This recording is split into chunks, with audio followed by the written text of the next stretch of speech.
Hey guys, welcome back to my channel. My name is Ishi, you are in Ishi Time, and today I'm here with an unceremonious pile of books and random things that I had forgotten I owned. Basically, 3 years ago, when I went to university, I didn't really have a place to put all these things, so they went in boxes and they went away in storage, and I haven't seen them for 3 years. I haven't really had a chance to talk about these books on my channel so far, and I just wanted to talk about them and tell you guys about the books that I own, which I'm sure you're all dying to know about. Starting over here. First, we have Naruto. I think this is volume 1, but my friends got me this for my birthday. I used to love anime so much, and Naruto and Bleach, I used to be that one kid in high school. I mean, thinking back, I'm like, I feel like I should be embarrassed, but I'm not, like it's whatever. Anyways, this is so pretty, like this cover is beautiful. And oh my gosh, on the inside, look at that hardcover, like on the inside. That is actually crazy. That's, oh my gosh. And then we have like the inside cover, which is orange because Uzumaki Naruto loves orange. That's the color of his jumpsuit, as we all know. I'm so glad I have this. I actually forgot I owned this because I knew I owned like some mangas, but I didn't know it was like this fancy hardcover of Naruto. I'm so happy about this. Anyways, next we have, let's try and find all the mangas first. This is Death Note, the Black Edition, the 4th one. I love Death Note. I love the anime, but I don't think I've actually read the manga. I don't know if that makes me a fake fan, but about 4 years ago, this is where I'd read this to before I had to pack up and leave, and I never saw this book again until now. Death Note, if you don't know, is about this guy named Light Yagami, and he finds a death note in which if you write a person's name, they die, and he basically is out to kill all the criminals because he wants to make the world a better place. It has sprayed edges. I love a black sprayed edge. Honestly, I'm not that big a fan of matte black covers because you leave your like fingerprints all over it, which I hate. The spy's gonna look so good on my bookshelf. Here's another manga. This is Kingdom Hearts 2. I think it's a video game. Honestly, I don't really know. As we have established already, I am a fake fan, but I do love the manga. I thought I owned volume 1 as well, but I guess I don't. So there's this guy named Rosix, and he has a dream self named Sora, so he's trying to make a connection between himself and Sora, and he discovers this whole like dream world with Mickey Mouse in it for some reason. I just remembered Mickey Mouse. Ah, there it is. There's Donald Duck and Goofy. I should reread this and talk about it properly instead of just being like a huge failure. Next we have my all-time favorite anime slash manga slash anything ever is Bleach. I was obsessed. I have never been more obsessed with anything as I have with Bleach. Oh, sorry, this is the back. This is the front cover. I don't know if I got this as a gift or if I bought it myself, but this is how obsessed I was. This is a book of information on all the characters. A boy, a chance meeting, a soul reaper.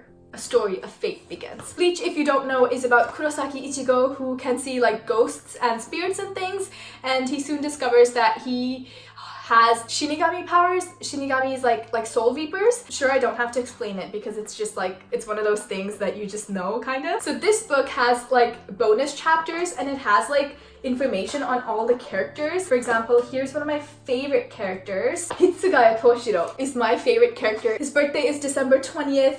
Height 4'4", weight 62 pounds. I love this. I love that I have this, and I love this cover. Oh, this came with a poster actually. I just saw it. Here. So at the back of this book, there was this poster. This used to be on my wall in high school, right next to my desk. I won't be putting up this poster in this room because aesthetics have changed. And then there's this. This is from when I went to Japan. My host family, like the girl from my host family, bought me these posters. This is Ryoma from Prince of Tennis, and this is, who is this? Seiichi from Prince of Tennis. Next, let's just go down the pile of these books. We have Animal Farm by George Orwell, and I have annotated this. There's writing all over it. There's also like sticky notes for notes that I wanted to take. Honestly, I forgot I annotated this book. I think I'll give this book a reread. I think it'll be fun to like look over all my annotations that I made back in grade 10. This book, if you don't know, is about animals who take over this farm which was run by humans, and it's basically like this whole allegory about progress, justice, and equality. And then we have Dawn by Elie Wiesel. This is the second book. The first one was Night. This author is a survivor of the Holocaust, and Night and Dawn are both kind of his memoirs about how it all started, what happened to his family, how he survived it. It's honestly just heartbreaking reading about it. I read Night, which was the first book, many times, and I think I've read this one only once, but it is so impactful every time I read it, and I think I will read it soon. I have a couple pages dog-eared in here, and I know that's a big no-no. Back in high school, I used to dog-ear pages of books I owned. Quite a lot. Actually, I've stopped doing that now. I couldn't even dream of doing that now. But back then, if I found something really impactful or powerful on a certain page, I used to dog-ear it. Next, we have The Grapes of Wrath by John Steinbeck. This book is about this family who's moving to California to pursue their American dream. I had to read this in grade 11, and it was just such a nightmare. It was like a summer assignment. I had to read this and do this whole like academic journal about it. I remember it was just like, I used to live in California back then. It was just this really hot summer, and I just wanted to, you know, like not read this book, but I just remember sitting on the couch reading this, and then before I know it, I would wake up with this book on my face like this.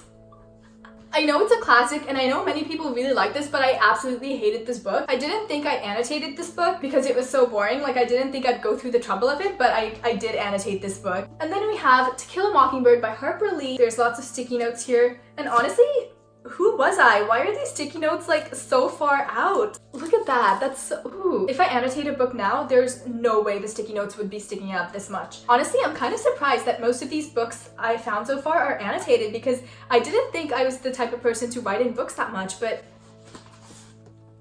Next, we have The Divine Comedy by Dante. My mom got this at a rummage sale at the elementary school that I used to go to, and that is why it's beat up. I did not do this to this book. Honestly, I like the idea of reading Dante and like Homer and really old writers from that era. I do eventually want to get around to them, but I do know that it's a huge time commitment, and understanding all of this takes a while. Like, this is entirely in verse, and that's gonna take me such a long time, but I do think I will read it soon. And by soon, I mean not this year, but I think next year maybe. Ooh, this is not a book, but this is Spirited Away. My best friend from high school gave this to me on my birthday, and I watched like half of it, and I haven't watched the other half because I don't know why I haven't watched the other half. I just have watched half of this, and now I don't have a DVD player to watch the other half anymore. Next, we have Harry Potter and the Cursed Child. This entire storyline was honestly like a fever dream. You know those nightmares that you wake up from when you have a fever and you're just like in cold sweat and you're like, oh my gosh, thank God that was a dream? Like, this is what this book is, except it's not a dream, and I am appalled that this exists. I'm sorry if you like it, please don't hate me. Anyways, I used to play tennis in high school. I don't want to show you this because it's like the team picture with everyone else, but this was my tennis picture.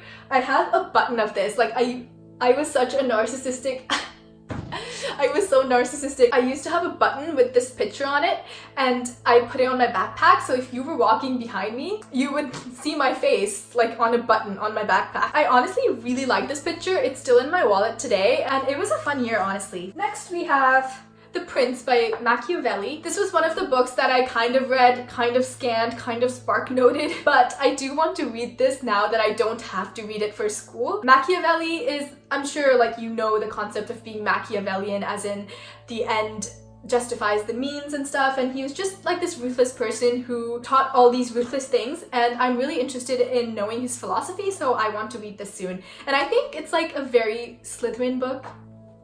I don't condone being Machiavellian, I just find it fascinating.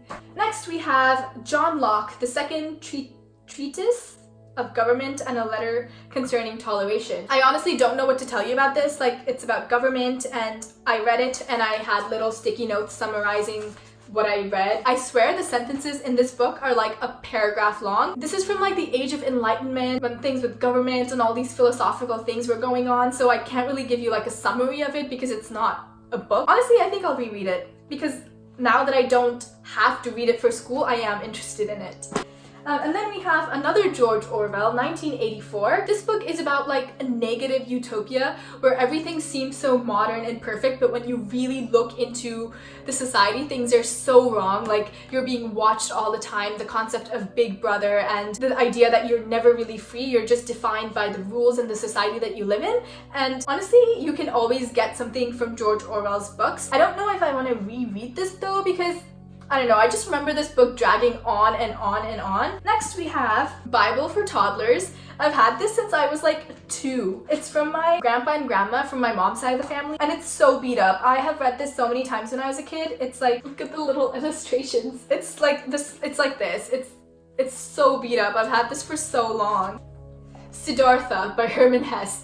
This book is about Siddhartha, also known as the Buddha, just his journey of where he grew up, how he left home and how he became Buddha, how he reached awakening and his meditations and stuff like that. I have also annotated this. I'm honestly surprised. I didn't know I annotated that many books. And oh my gosh, I had zero tact in putting these sticky notes in. That bugs me so much. I can't believe they're like sticking out that much. And then we have The Awakening and Selected Stories of Kate Chopin. This book is a pretty old American classic, and The Awakening is about this girl, I forgot her name. Basically, she learns to be herself and learns to find the things she loves without kind of being influenced by men around her. Back in the day, if someone would have read it, they would have been really impacted by it, and I think there's still a lot we could learn from these stories now.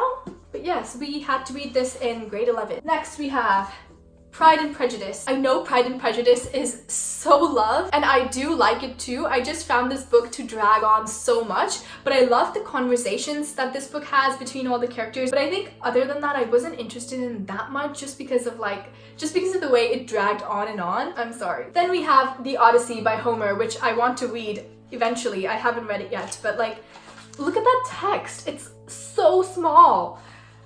Like, just looking at that gives me a headache. Next we have The Wars by Timothy Findley. This book is about this guy named, his name is Robert, and he's basically a soldier sent off to war. This is about the War of 1812. Next we have Fantastic Beasts and Where to Find Them. I am the biggest fan of this version of this book. I know there's like many covers out for this book now, but I think this one is my favorite. It's like shared by Harry Potter and Ron Weasley. Harry Potter and Ron just like scribbling all over this book is my favorite thing to read. And then we have The Tales of Beedle the Bard. This is also my favorite cover of this book. I know there's many covers out now, but I think this is like the original, my favorite. Oh wow, I really had to go and write my name on it, huh? Back when I was in middle school and high school, I just had this habit of writing my name on the front page of every single book I owned for no reason at all. And I just like, why? But I do love this. I love the illustrations in this. And obviously my favorite story in this has to be like The Tale of the Three Brothers, but look at those beautiful illustrations. And next we have this absolute tome of a book. This is The Complete Pelican Shakespeare. The comedies, the histories, the tragedies, the romances, the non-dramatic poetry. It is a collection of Shakespeare, and this looks like it is a very expensive book, but my mom got this at a rummage sale at my old elementary school for like $5. Look at this. It looks like a ginormous dictionary. Look at how small that text is. I will read it eventually, but I think it'll take me like 10 years to get through everything in this book. The illustrated Sorcerer's Stone and Chamber of Secrets. I do want to collect all of these. So for my birthday, my friends got me like a letter from Hogwarts and like a wand and stuff. Look at that. Here's my platform ticket, my letter from McGonagall, and there actually is a wax seal on this envelope, which is so fun. This is the part I've been excited about. This is my wand. Look at that absolute beautiful packaging. Like, it looks like a thing from the Wizarding World. Like the wax seal, the feathers. I'm so excited. It says, warning, keep away from muggles. The wood is maple, core is dragon heartstring, and length is 10 inches. A list of introductory spells that I could try. I have not seen this guy in like 3.5 years. Look at it, it's absolutely beautiful. Next we have Harry Potter postal stamps. My friends also gave me these, and it has all the Harry Potter Harry Potter stickers. Harry Potter stamps, and this is what the other side looks like. The problem is that these stamps can only be used in the US, but I live in Canada now. When I got this as a present, I was living in the US, but to be honest, like, I would never have used it. Like, I don't love anyone that much to send them letters with Harry Potter stamps, and I'm like, I am gonna hog these and not feel an ounce of regret. So I used to be a huge K-pop fan. I used to have this like K-pop Twitter, K-pop Tumblr. I was just like, I was that person. So my friends got me this. SHINee was the first K-pop band that I was ever interested in. So these are SHINee playing cards. I think I've grown out of it though. All right, next it is time to open this box. More anime posters. I remember which one I had. This is, what's his name? I can't believe I forgot his name. But I have this guy, he's one of the teachers, and then I have, this is Rock Lee. You know, if I had a choice, I wouldn't have chosen either of these guys to like have a poster of, but these are like random boxes, so you randomly get any of these characters. This also used to be up on my wall right next to my desk, right next to my Bleach poster. Next I have this sign that says black belt. This was given to me by my karate coach when I got my black belt. Next we have medals from martial arts and boxing. This is not it. This is from martial arts. It's from 2015, Best of the Best Sport Karate Challenge. I have 2 bronze and 1 gold. And then this is my seal of biliteracy, meaning I am illiterate in 2 languages. So I got this from my high school when I graduated. And then we have this little photo frame. It has like a little rose and with a little crystal on it, and I haven't put anything in here yet because, I don't know, I want this to be like a really special photo I put in here. My grandparents gave this to me. Next we have these 2 frogs, also with graduation caps. Their names are Froghart and Lockhart. Ooh, we have my flower crown. For some reason I never wore it. I'll wear it now. So this is my first time ever wearing this. I'm gonna wear it for the rest of the video because why can't I? Oh my gosh, here's the button that I was talking about earlier. The button with me on it. And I just like had pinned this to my backpack and I was just walking around with it on my backpack and I was that narcissistic. This is like not that important, I guess. It's just like little trinkets and stuff. And then, oh my gosh, this is my scrapbook. Look at it. Isn't it so like scrapbooky? The first thing I've recorded in here was my Japan trip because that was around the time my mom bought this scrapbook for me, so I had like tons of pictures. This is heavy. And this is Hinata Shoujo from the anime Haikyuu, which is now my favorite anime ever. Back then it used to be Bleach, but now it is Haikyuu. I've rewatched it so many times. My graduation cap. My senior portrait. I was such a loser. This is my monkey. I named him Zabimaru back when I got him in high school. This is Bingo. My grandparents got this for me when I was like 4. This is my alien. His name is Kai, and this is the only thing I have ever gotten from one of those claw machines, which, you know, it goes like, you put in your like $2 whatever and like this is the only thing I've ever won from one of those. Here are my belts from when I did karate. Here's my black belt. I honestly miss karate so much, but that is all for my video today. This video was really fun to film because I usually don't film videos like this, and I'm just gonna wrap it up here. I hope you liked it. I hope you find it entertaining. Please like and subscribe if you want. My name is Ishi. Thank you for spending time with me, and I hope your day is as wonderful as you are.